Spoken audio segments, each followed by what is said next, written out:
The most unauthenticated truth in this world is luck. হয়, কপাল, ভাগ্য, নিয়তি, লাক ই আছে নে নাই এই কথাটো আজিলৈ কিন্তু প্ৰমাণ হোৱা নাই। কিন্তু তাৰ পিছতো যিসকল জয়ী হৈ যায় তেওঁলোকৰ বাবে উপযুক্ত কথাটো হৈছে তেওঁৰ লাক ভাল, আৰু যি পৰাজিত হয় তেওঁৰ বাবে উপযুক্ত কথাটো হৈছে তেওঁৰ লাক বেয়া। পৰাজিত ব্যক্তি জীয়াই থকাৰ বাবে তেওঁৰ মূল হাতিয়াৰটো হৈছে এটা সান্তনা, আৰু যিটো হৈছে লাক। সঁচাকৈ এই লাক বা এই ভাগ্য, নিয়তি এইবোৰ আছে নে নাই, কৰবাত প্ৰমাণ হৈছে জানো?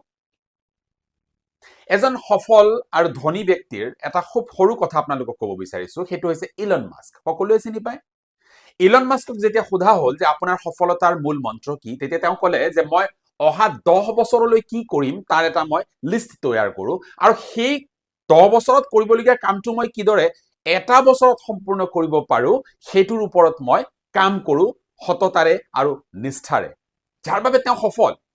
আৰু চাবচোন পৃথিৱীৰ এই যে ধনী ব্যক্তিসকল, সফল ব্যক্তিসকল, তেওঁলোক বিশেষ ধৰণে সক্ষম ব্যক্তি নহয় বা তেওঁলোক কিবা আন গ্ৰহৰ পৰা অহা নাই। তেওঁলোক আমাৰ আপোনাৰ মোৰ দৰেই ব্যক্তি, কিন্তু তেওঁলোকৰ কাম কৰাৰ ষ্টাইলটো অকণমান বেলেগ বাবে তেওঁলোক আমাতকৈ পৃথক, আমাতকৈ সফল।